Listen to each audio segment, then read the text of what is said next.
Good morning, Jen here. How are we doing, folks? I'm back with some Sabaton. We haven't done any Sabaton for ages, and this one is a request from where's me bloody thing? I've moved it. CT9904 Crosshair, which is a bit of a mouthful, but thank you very much. I'm going to call you CT for the request. This is Soldier of Heaven, and what I'm going to do, which is what I've been doing in the last few that I've done of Sabaton, people have asked for the history video as well, so we're going to do the music video first and then we'll switch to the history video, and then you can watch one or both or neither. It's up to you, and I'll put timestamps in the description so you can jump if you want to or not. Anyway, it's going to be quite a long one because obviously I think we've got the history videos 20 minutes, so it's going to be a longer one, but let's get into it. So let's do this now. I'm looking forward to it. It's been ages.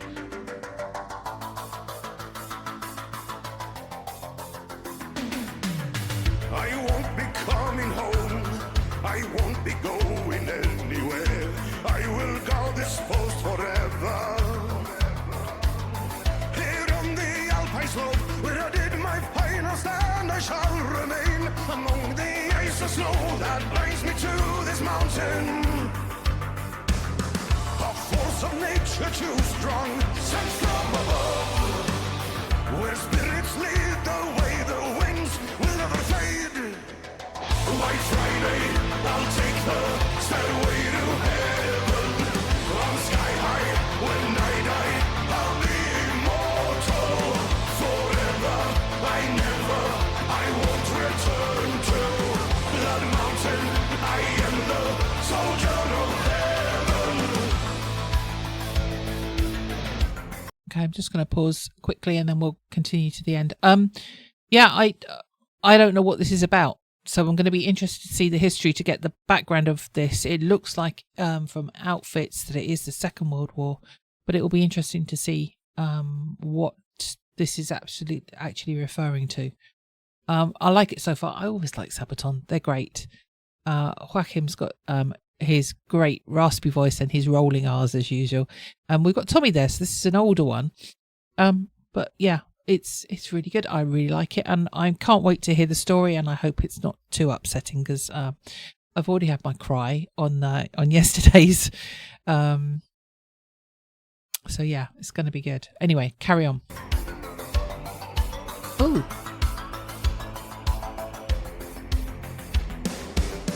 I saw the end of war. I watched the soldiers come and go, and I kept my watch forever. So many brave men fell in the battles that were raging down below. I have seen it all, but none will hear my story. All of these years I have been frozen in time. I cried for spring to come, but here winter remain. White Friday, I'll take the stairway to heaven. I'm sky high, when I die, I'll be immortal. Forever, I won't return to Blood Mountain.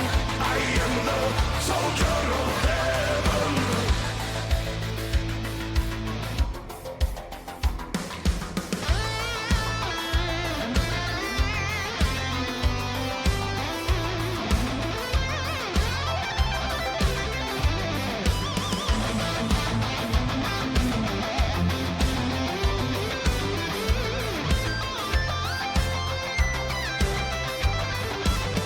I always dreamed that I would soar high above, where spirits lead the way, the winds will never fade.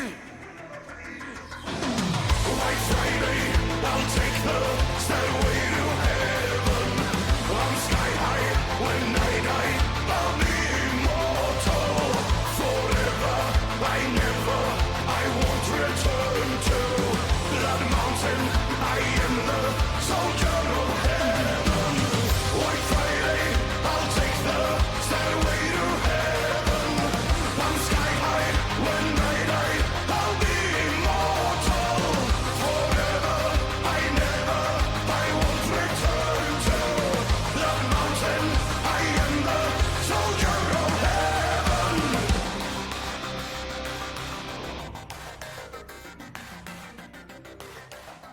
Now, is that actually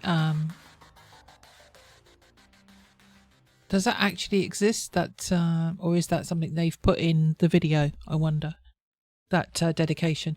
I always love their videos. I think they're awesome the way they do them, and the animated ones as well. And there was an 80s feel about that partway through.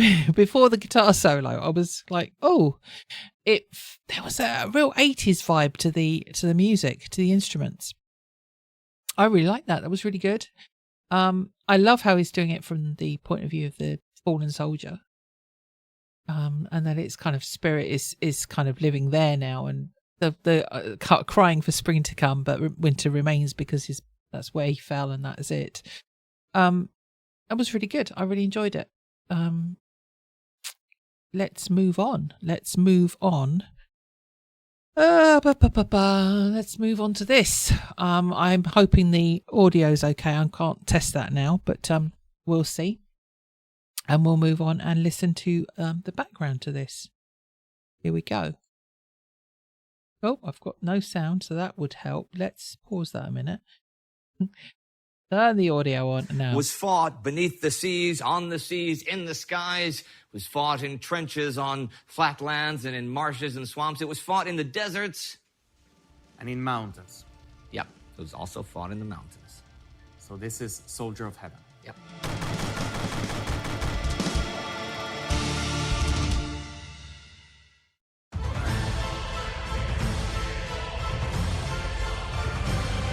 I don't know what would be the worst area to fight in,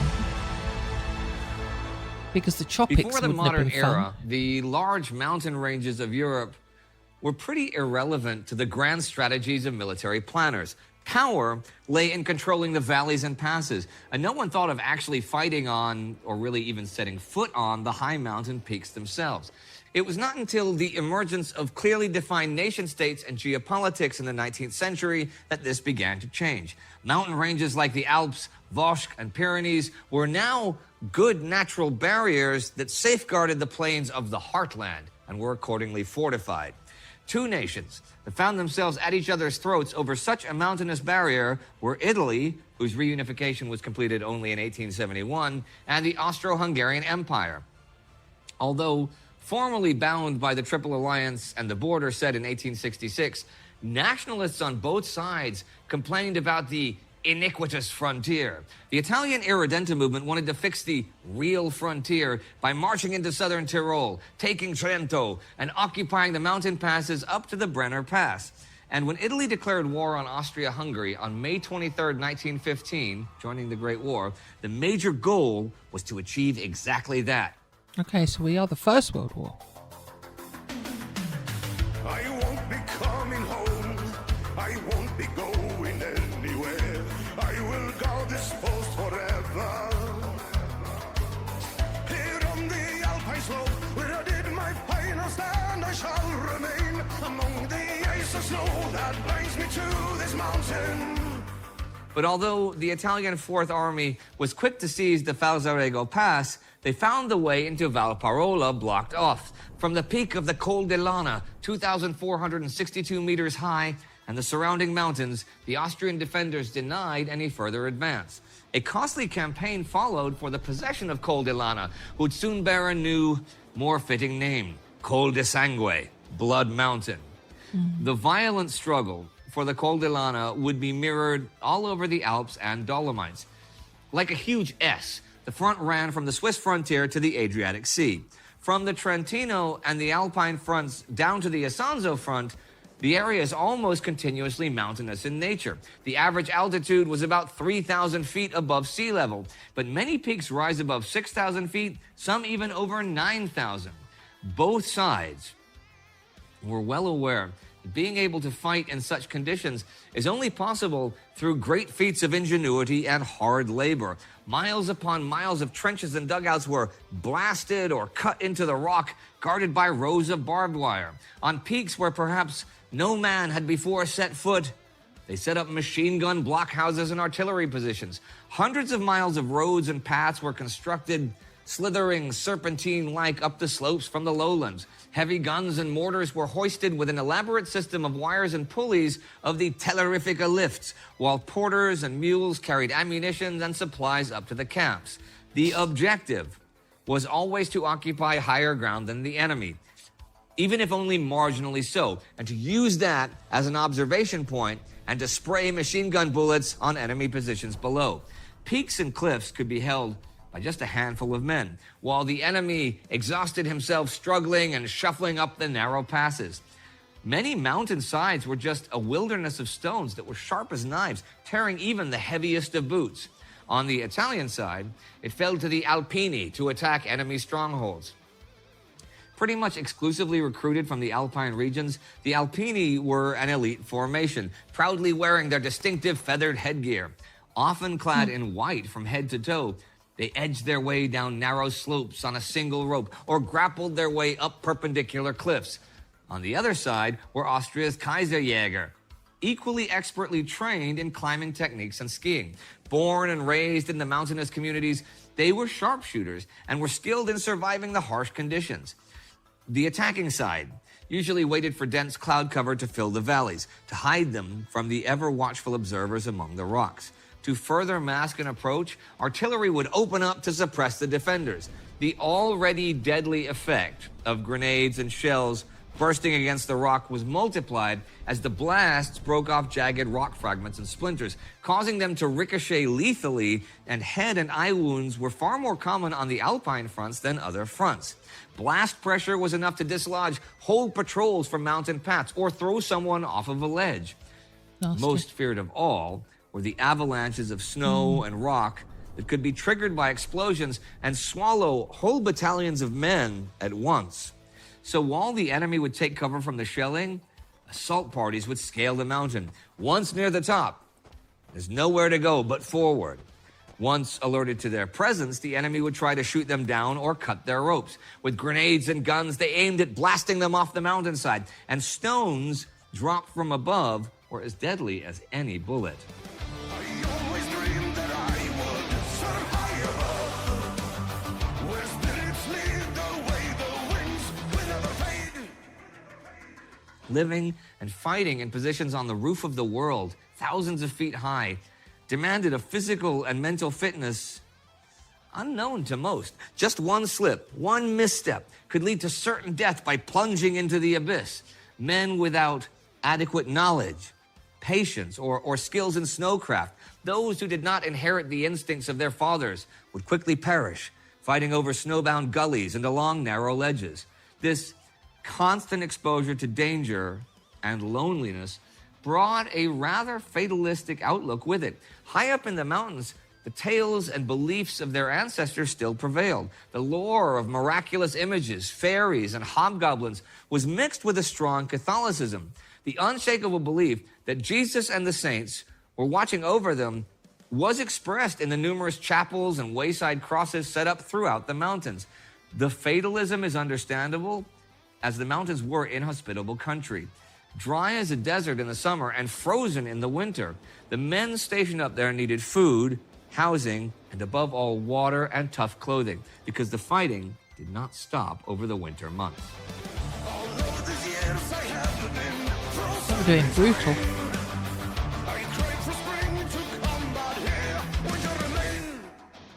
In the most extreme altitudes of up to 11,500 feet, that's 3,500 meters, temperatures regularly fell to below minus 30 Celsius. Heavy snowfalls and blizzards could come as early as September. Men clad themselves in a wide variety of warm clothing. They wore thick fur hats, duffel coats with cuffs and fur collars, mitts, and strong boots that rose to the knees. Patrols were only possible with skis and snowshoes. Sentries smeared their faces with grease to protect themselves from the stinging blast of the icy winds. In the Carnic Alps, which are mostly covered in snow all year long, places became known as the City of Ice or City of Eternal Snow. Whole camps were set up in icy caverns, and guns were dragged through tunnels cut through the drifts. Soldiers spent days and nights wrapped in shaggy furs and holes not unlike igloos. The highest positions were often cut off from supplies for weeks perhaps even months, by weather or enemy action. To supply those men with adequate clothing, a whole nation was mobilized. Hundreds of thousands of women toiled daily, sewing undershirts, woolen scarves, cloaks, basically anything that protected against the cold and dampness of the winter winds. To not just survive, but also to work and fight throughout the winter, rations had to be increased to anything between 3,900 and 4,700 calories a day. Whoa. Food was kept warm, wrapped in paper that was coated in wax or solidified spirit. Small stoves ran day and night on animal fat, and men put heated bricks inside their sleeping bags to preserve body heat. Fighting on the Col de Lana was heavy during the harsh winter of 1915 and 1916. In the autumn, the Italian Fourth Army had gathered 12 infantry and 14 Alpini battalions, but they were still unable to conquer the mountain. On November 8th, they came close, pushing the Austrians off the peaks, but their casualties had been too heavy. A counterattack from the nearby Mount Sif again forced the Italians to surrender possession of Col de Lana. Despite the heavy snowfall, they tried another push in December and successfully occupied new positions, but the peaks still eluded them. Italian pioneer officer Don Gelasio Caetani came up with a plan. They would undermine the Col de Lana and dislodge the Austrians with a gigantic explosion. The plan was to be executed in total secrecy. No drilling machines would be used, only manual ones or chisels and mallets. From December to March, they tunneled beneath the mountain. But despite the secrecy, by spring, the Austrians suspected that something was up, so they started countermining the Italians from the top down. They used explosive cartridges, drills, and crowbars to try and find and destroy the enemy mine. Yet they were too late. By April 16, 1916, the Italian blast tunnel was ready. With a total length of 105 meters, the two main rooms were filled with 5,000 kilos of nitrogelatin and sealed with sandbags. Everything was being prepared for one decisive attack. All day long, they bombarded the mountain with every gun they had, while the assault companies moved into position. At 11:30 p.m. on the 17th, the mine was detonated. The mountain literally shook as its top was blown in two. 10,000 tons of rocks and debris were shot into the air. Around 200 Austrian soldiers were killed in the explosion and the following assault, many of them horribly battered and mutilated by the flying debris. After the Italians took the remaining defenders captive, positions were secured to hold the mountain once and for all. So now, with the Col de Lana secure, they thought the road into the Trentino was finally open. Yet they were to be disappointed. To the north and west, the other mountains were still occupied, and Monte Sif was as heavily defended as Col de Lana. The mountain and mining war would continue.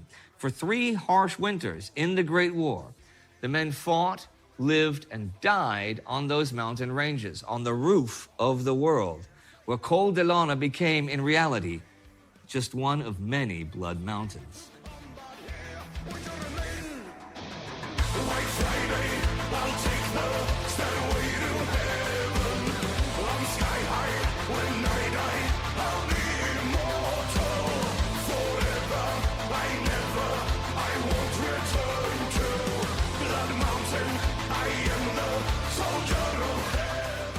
Now, Per, the story of the soldier, this sort of apocryphal, mythical story, how did you know this story? Where did this come from to begin with? All right.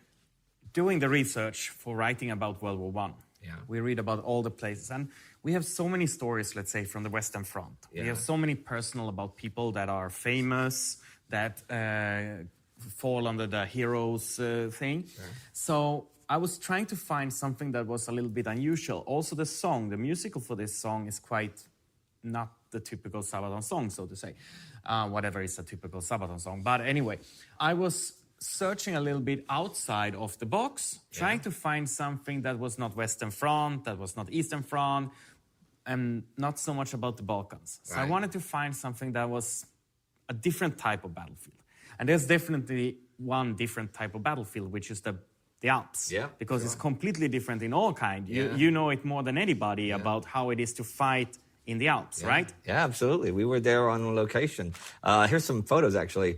And when I was doing the Great War, we went on location in the Dolomites. This is from 3,000 meters high. That's nearly 10,000 feet. People brought artillery up here, like what I was talking about. They fought up here. They fought a war up here. It's crazy to think that the tons of equipment you brought up, and just out on the snows between takes and stuff, because we were there in September and it was still like freezing and still snowing and stuff because we're that high. Just leaning down, I'm like, I'm gonna pick up a fragment of a high explosive shell, an artillery shell from World War I. The ball is still they're still just sitting there because people don't go there when it's not the war. Yeah, that's true. I mean, that was kind of, and that goes back to the whole story why this song, because for some of the people who went there to fight, they never came back. Sure. Because avalanches was one of the main reasons why people would die actually there. Yeah. And freezing to death under the snow. Yeah. And maybe it wasn't so personal that you actually dig out everybody and brought back everybody. It was impossible. Yeah, it was impossible, it was costly, and you just let the people who are victims of the mountains, you let them lie up there. Yeah. And so I was reading this story about them finding somebody who was still pretty much untouched. Yeah. And has been there for 100 years, keeping guard still. Just the soldier of heaven. That's what this is about, you know? And I found the story so interesting and everything around it. So I decided to base the song around this a little bit more legendary idea. It is interesting with the legendary that and the myths about there, and also how extra religious people became fighting in the Alps because of the fatalistic outlook and stuff. Because because there really are, everywhere you go, if there's not a little chapel, even at 5,000 feet, there's 3 houses and a chapel, or there's like crosses and little things. People really, really built that, because you were alone. Yeah, and a lot of people believed in spirits of the mountain, so that was also one of those things I really wanted to capture into the song as well. Well, and as I said just a few minutes ago, a lot of the people, the fighting there, the Kaiserjäger and the Alpini, they're people, most of them were from the mountains. They understand the mountains. And they have a lot of traditions that were, say, non-Catholic or non-Protestant, but were still very spiritual traditions from their ancestors, which combines with their religion. So there was very, very much an ancestral tradition of the people, fighting alone, sometimes for months, in the mountains. I can't even imagine doing it. I mean, just being up there and filming was horrible. And that's in September. That's not in January when, so. And guess where we were filming the music video? Where? On a field. Yeah? In 40 degrees heat. Oh, gosh. Okay. Wow. Which looked very much like the mountain, let's say. So you just ruined the magic of film for all. There's all these young, impressionable Sabaton fans that. Sorry, he was kidding. We were climbing to 10,000 meters high. But were you doing it like the Batman thing where you were walking like this and they just turned the film sideways? Can we do that, Carol? Can we make me climbing up now? But Per, I can't help but notice you've not asked me about my nose. No, that's true, because I forgot what happened to you. Okay, this is actually what honestly happened. Everything honestly happened. The tanks, yes. And of course the Christmas story, yes. I was playing baseball and I slid into second base. My hand slid over second base, and my face slid right into second base. That's really it. It's not dramatic. It's not exciting. No stitches. It is not broken. It's some kind of dramatic. I mean, you were aiming to win, right? I was aiming to win. We did actually win 9-8, but not thanks to me, because I was a little dazed, and I stood up and stepped off the bag and got tagged out. Oh. So I was out anyway after all that. But I don't know if you guys have ever seen the movie The Warriors, which is one of my favorite movies. My favorite gang in The Warriors is the Baseball Furies. Well, I took the subway and the bus home in Stockholm, and it's a face wound, so it bleeds everywhere. So my uniform, a baseball uniform, in a town that doesn't play much baseball, is covered in blood and dirt. And I've got a giant black baseball bat and a big wound sitting on. I got a lot of interesting looks. I look like a real life baseball fury. All right. So for anybody who hasn't seen that movie. And put up a picture of the actual Baseball Furies because they're really cool.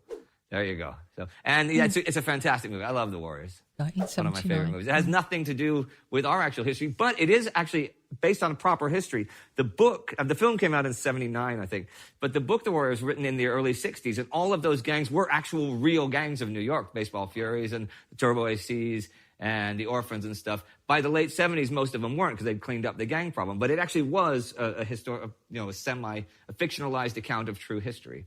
I think I got into touch with this story thanks to Twisted Sister. Yeah? Okay. Oh, yeah. Well, yeah. They look like Baseball Furies. Oh, they had this come out and play, which was their kind of... I love like how a they go tribute to off the movie, piste and start talking about All right, other well, stuff. we got a little bit away from Soldier of Heaven. And it's interesting because I figured that this interview was going to be it started off a little somber because it is more of a... I mean, everything about the war is serious. Even the Christmas truce is serious, and it's not lighthearted. Nothing is. But this is more of a thing because it is more of a spiritual thing, and it's more about myth and more about a way of fighting that nobody thinks of when they think of the Great War, but was a big part of the Great War. And there was also fighting in the Carpathians as well. These weren't the only mountains there was fighting, and in the Vosges as well as that. So I just wanted to take it back to that level before we say goodbye to those who lost their lives in the mountains of Europe during the Great War.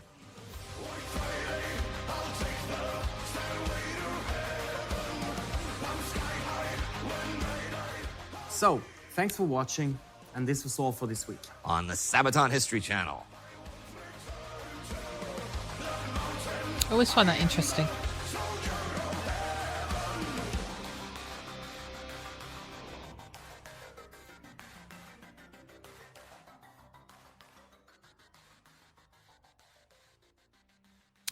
How many of them? Thanks for watching.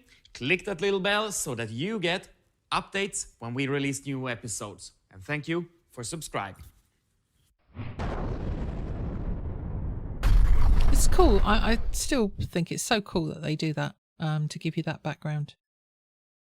Yeah, that was good. That was interesting. I never really thought about it. I got it wrong. It wasn't World War II. I was looking at a bit of a clip of his outfit, and that's what it looked like in the music part, but it's World War One. Of course it is. You don't think about fighting in the mountains. World War One, whenever that's brought up, it's never. I'm glad he did this. I'm glad he was saying he wanted something a little bit more obscure that isn't one of the main things that gets talked about when you talk about World War One. And that was interesting. And just the thought that there's no reason to go back there if there's no war to fight. So they're just there. The bodies are there under snow. Just probably. If you went and did a trek there, you'd find so many. It's so sad, but there's no way to bring them back down. But yeah, that was really interesting. I hope you enjoyed it. I hope you made it this far, and you found that interesting as well. I think it's always good, and to watch this and to remember and to keep the memories alive, that we don't get ourselves in that situation again. I mean, I say that. I think it seems to be human nature. It's crazy. Anyway, I hope you liked it. Links in the description to both these tracks. Please give them a like, and to Sabaton itself. And we will do more Sabaton. I've got another one scheduled in a few weeks. But yeah, the last one I did was the Christmas truce. So it's been a while. And sometimes I push them back a bit in the schedule because it just takes longer to do a double video. It takes a chunk of time, and I don't always have time to sit and do like a 30-minute video when I could get like three reactions done in that time. But yeah, I'm glad we did it today, and I'm glad I got around to it finally, and I won't leave it so long to the next one. Thanks guys for watching. If you enjoyed this, please consider giving me a like. I would really appreciate that. Any other suggestions? I have got a list for Sabaton, but yeah, just let me know any other suggestions of ones you'd like to see and watch the history of, and we'll get to them. Guys, have a good day. Be good. If you can't be good, be careful. I will see you in the next one. Bye for now. Bye.